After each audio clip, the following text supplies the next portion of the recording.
Dans cette vidéo, je vais vous parler de la corrélation bivariée entre deux variables.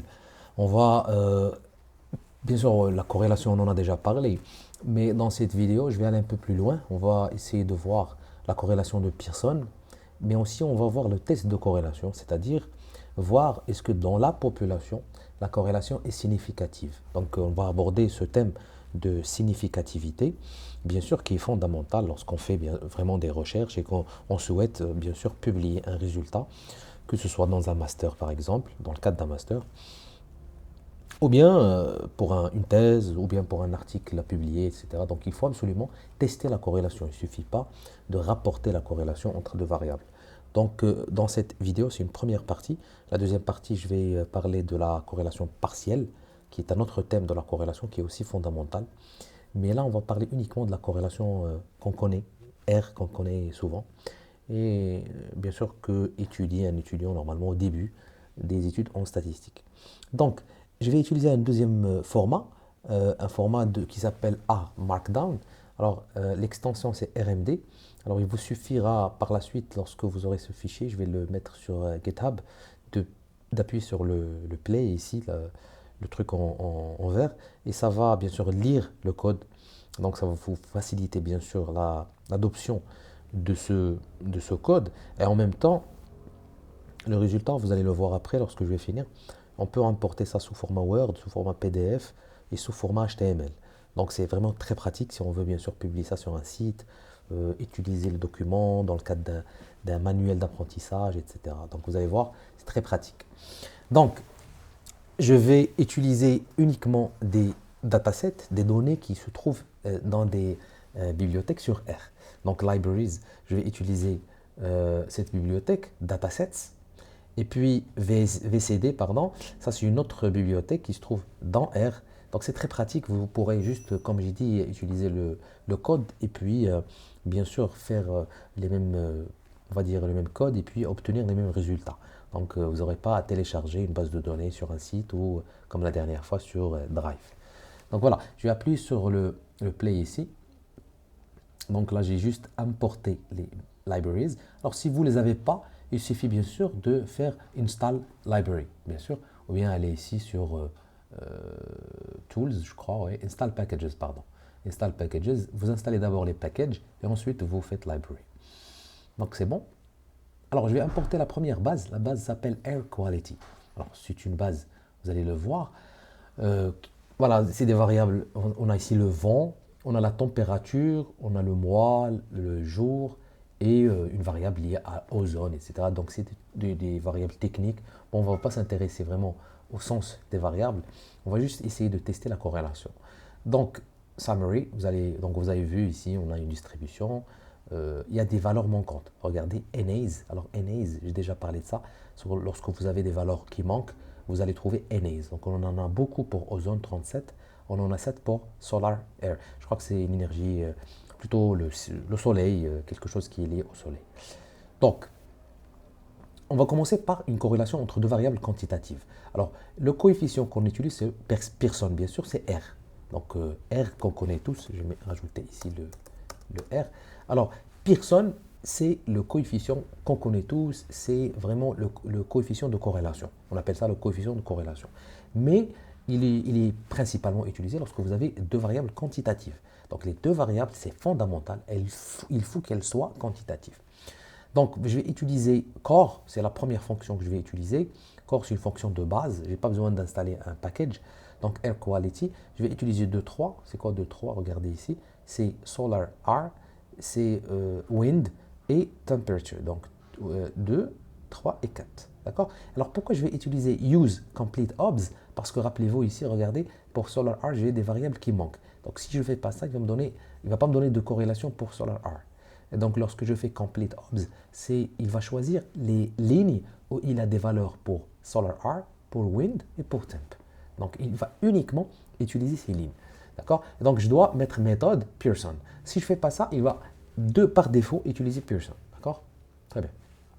Regardez, donc il me donne une matrice de corrélation entre les variables et je vois bien ici que par exemple la corrélation entre wind et temp elle est négative de moins 0,45. Donc elle est négative, ici elle est positive entre l'énergie solaire et température, elle est positive. Bon, ce que ça veut dire, lorsque une variable augmente, l'autre augmente. Donc là, c'est normalement, on s'arrête à là, lorsqu'on fait un cours de statistique d'introduction, on s'arrête uniquement à la mesure de corrélation. Mais nous, ce n'est pas fondamental, enfin plutôt c'est fondamental, mais ce n'est pas suffisant. Il faudra bien sûr tester cette corrélation et voir est-ce que dans le cadre d'une population, est-ce qu'elle est significative, c'est-à-dire est-ce qu'elle tient toujours cette corrélation, c'est ça ce que ça veut dire.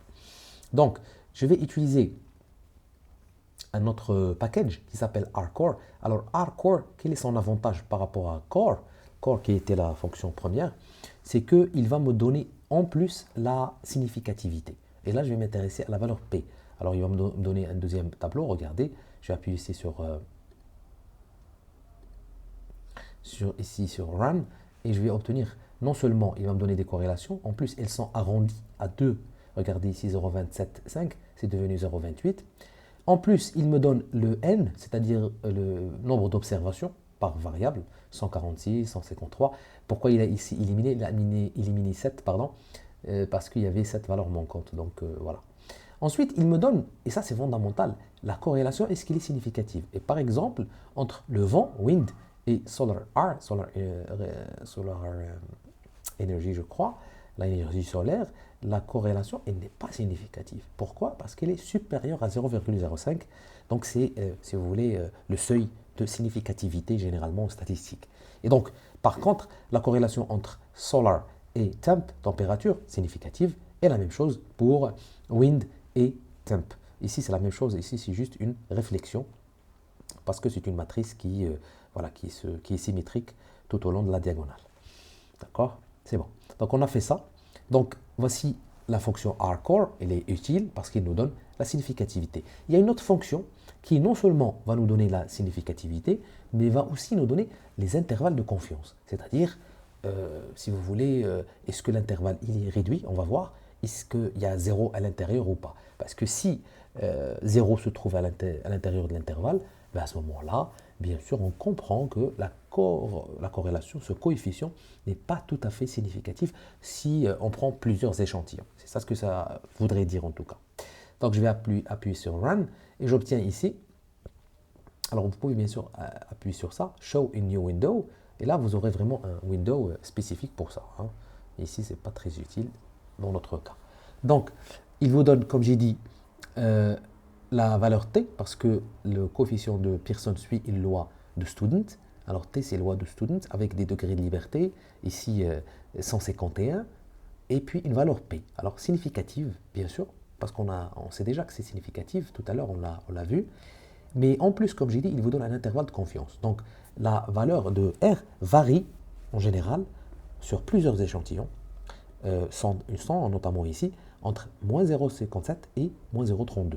Donc voilà, on sait bien sûr que 0 ne sera pas à l'intérieur dans notre cas parce que c'est significatif, d'accord? Mais c'est important aussi de savoir si l'intervalle il est très large ou bien très restreint. C'est un peu intéressant de voir est-ce que les corrélations sont vraiment homogènes, si vous voulez, ou plutôt l'intervalle, est-ce qu'il est réduit, ou bien c'est un intervalle qui est quand même très large, qu'on ne peut pas vraiment, si vous voulez, bien sûr, se limiter ou bien dire que cette corrélation est une corrélation qui est généralement trouvée dans l'ensemble des échantillons. D'accord? Bien sûr, vous allez toujours trouver la valeur de corps de la corrélation à l'intérieur de cet intervalle. Voilà. Voilà. Alors, qu'est-ce que j'ai fait ici? Alors, j'ai fait less, j'ai rajouté un autre code, j'ai oublié d'en parler.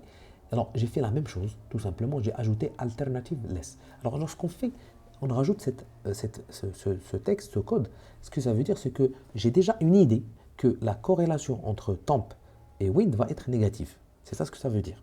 On sait que dans notre cas, c'est négatif. Mais si on ne sait pas, on ne va pas utiliser ça. Et il va calculer sur la base des deux côtés de la distribution de student. Sauf si on sait qu'effectivement, elle va être inférieure ou supérieure. J'aurais pu mettre ici more, d'accord, si ce n'était pas less. Et donc, normalement, c'est une hypothèse de recherche. Ça veut dire que des chercheurs ont déjà travaillé sur ces deux variables et généralement, la corrélation, elle est négative. À ce moment-là, on va utiliser less. Si ce n'est pas le cas, on va utiliser more. D'accord? Si on ne sait pas, c'est que c'est deux variables. Généralement, on n'est pas sûr si c'est plus, ça veut dire si la corrélation elle est positive ou négative, on va laisser ça vide. Et normalement, il calcule sur les deux côtés de la distribution de student. Ça veut dire la seule différence, c'est qu'il va multiplier la p-value ici. Si on multiplie ça par 2, on va obtenir 2,64 à la puissance E-0,9. D'accord? C'est le double. Et bien sûr, l'intervalle va changer. Parce que pour le calcul de l'intervalle de confiance, dans la formule, il y a bien sûr une petite partie dans le calcul qui est liée justement à la valeur de Z. Et cette valeur de Z, bien sûr, dépend est-ce que vous travaillez sur un côté ou bien sur les deux côtés de la distribution. Voilà. Donc c'est ça fondamentalement ce qui va changer. La variance expliquée. Alors, la variance expliquée, c'est bien sûr R carré. Alors, parce qu'on a deux variables, c'est R carré. Alors, c'est ce que j'ai fait ici. J'ai fait core et puis j'ai fait complete obs et j'ai juste multiplié par, plutôt fait le carré, c'est-à-dire à la puissance 2. Et puis, j'ai fait aussi core et j'ai fait à la puissance 2 et j'ai multiplié par 100 pour avoir des pourcentages. D'accord? Donc ce code, prenez le temps juste de le lire, c'est très simple. Je lui demande toujours de prendre trois variables, d'utiliser l'ensemble des observations et je multiplie tout ça. Pardon, je mets ça à la puissance 2 et je multiplie par 100 et je fais round to. Ça veut dire je veux deux décimales après la virgule. C'est plus intéressant bien sûr si on veut publier ça, etc. Par exemple, ici, il m'a donné la variance expliquée, mais là, c'est en pourcentage. Et donc là, c'est très très faible. Par exemple, la corrélation entre le wind, le vent et l'énergie solaire, c'est 0,32. Par contre, le maximum qu'on a expliqué, c'est 20%. C'est entre wind et temp. Donc ça, c'est, si vous voulez, la corrélation la plus intéressante, c'est temp et wind. C'est 20,60%. Donc on a expliqué un peu 20% de la variance de temp par wind ou vice-versa. Donc ça dépend de quelle variable et dépend de l'autre. On va s'attaquer maintenant à une variable qualitative et une variable quantitative. Alors, si on a une variable qualitative, alors, pas vraiment, bon, je vais rajouter ici, j'ai oublié, ordinale. Si on a une variable qualitative ordinale, on ne peut pas utiliser Pearson. On doit utiliser un autre test, ou plutôt un statistique, un coefficient, qui s'appelle Spearman. Alors Spearman, c'est l'autre statisticien bien sûr, qui a créé ce test. Et le test, c'est un test qu'on appelle non paramétrique. Pourquoi? Parce que la variable n'est pas une variable qui est quantitative tout simplement. Et lorsqu'une variable n'est pas quantitative, elle ne suit pas une loi normale. La loi normale, bien sûr, c'est la distribution symétrique d'une variable tout au long, bien sûr, de l'ensemble des observations qu'elle peut avoir. Et on appelle ça une distribution non paramétrique. Mais à ce moment-là, on ne peut pas utiliser Pearson, parce que Pearson, si vous voulez, prend comme hypothèse la distribution normale de la variable. Et donc, ce qu'il fait, Pearson, c'est expliqué ici très brièvement, bien sûr, il y a plus de détails, c'est qu'il classe les données, d'accord, de 1, 2, 3, etc. Et ensuite, il applique la formule de Pearson. Donc, la variable doit être ordinale. Ça, c'est une règle. C'est pour cela qu'on va importer une autre base de données, un autre document, plutôt dataset qu'on a déjà fait au début, un package plutôt. Et la base s'appelle Arthritis. Alors, c'est l'arthrose, je crois. En anglais, c'est un fichier qui est lié à la médecine. Et donc, voici, j'ai fait summary, juste pour vous donner une idée, c'est quoi. Alors, c'est des individus, on a fait le test à des personnes, on les a traités, des personnes, on a fait placebo, on a une variable qui est sexe, l'âge et improved. Alors, on va utiliser cette variable improved, ça veut dire amélioration de la condition du patient en fonction de l'âge. L'âge est une variable quantitative et improved, c'est une variable, si vous voulez, qualitative ordinale. Parce qu'il y a des personnes, ça n'a pas marché, il y a d'autres personnes, ça va fonctionner un peu, SAM, et d'autres personnes, ça va fonctionner un peu plus. Donc, on pourra, dans ce cas, on peut, en l'occurrence, utiliser le coefficient de Spearman. Mais on ne va pas utiliser le coefficient de Pearson, ce n'est pas correct. Donc, on va tester. Alors, on va utiliser la fonction core, qu'on a déjà vu. On va utiliser aussi core test pour avoir une idée sur l'intervalle de confiance. Alors, ce que j'ai fait, c'est que j'ai d'abord utilisé Pearson pour vous donner une idée sur comme quoi Pearson va calculer un coefficient de corrélation. Et ensuite, on va utiliser Spearman qu'il faut absolument utiliser dans ce cas. Et on va voir qu'il y a une légère différence entre les deux résultats, mais dans ce cas, il faut absolument rapporter ce résultat et non ce résultat, parce que la variable n'est pas une variable, comme j'ai dit, qui suit une loi normale, c'est une variable ordinale. Et puis, on va faire le core test tout simplement pour avoir une idée sur la significativité de cette corrélation dans la population et en même temps rapporter un intervalle de confiance. Donc, voici la corrélation, c'est 0,26. Alors, il va vous donner ρ. Alors, ρ, c'est le test tout simplement de Spearman. On ne va pas utiliser R, on dit ρ. Et puis, il donne une autre statistique, mais la valeur P, c'est à ça qu'on va s'intéresser. Alors, c'est significatif. La corrélation entre l'état, si vous voulez, d'amélioration et l'âge est significative, mais à 0,05, parce que c'est inférieur à 0,05. D'accord. Voilà, c'est tout. Donc, j'ai pas utilisé, je crois, Spearman, j'ai oublié, je ne sais pas pourquoi ça n'a pas marché. Ah oui, si, je crois que ça a marché. Voilà, donc regardez ici la différence entre les deux. 0,26 pour, mais vraiment, c'est très proche, 0,267 pour Pearson, mais pour Spearman, c'est un tout petit peu inférieur, 0,263. Dans d'autres cas, vous allez trouver que la différence est un peu plus, on va dire, accentuée. Mais dans ce cas, c'est vraiment très très proche. Mais en général, ce n'est pas le même résultat. Surtout lorsqu'on va parler de p-value, etc. Voilà. Donc, comment rapporter les résultats d'une corrélation? On va finir avec ça. Alors, par exemple, je reviens au premier cas, entre le vent et la température. En général, on met cette phrase, on dit qu'il existe une relation significative. Alors, on va rajouter ce mot, parce qu'on a testé la corrélation, rappelez-vous, on a cherché la p-value entre la température et le vent, et on écrit virgule R égale à moins 0,46. On va mettre un 0 parce que R, en général, c'est toujours inférieur à 1. Et on va faire pi, virgule pi, unilatéral parce qu'on a utilisé un côté seulement de la distribution, inférieur à 0,001. Pourquoi? Parce que, rappelez-vous, la p-value était vraiment très très très faible. Pour le dernier test qu'on a fait, l'âge est significativement lié à l'état d'amélioration. RS, pourquoi j'ai mis RS? Parce que R de Spearman.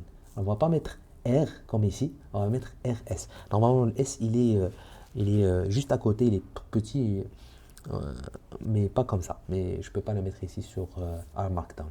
Alors, on va la même chose, point 26, p-value inférieur à 0,05. Regardez ici la différence, 0,05, parce que j'ai trouvé une corrélation qui est pas très loin de 0,05. Par contre, pour la première, j'ai mis 0,01, parce que la corrélation était inférieure à 0,001 justement.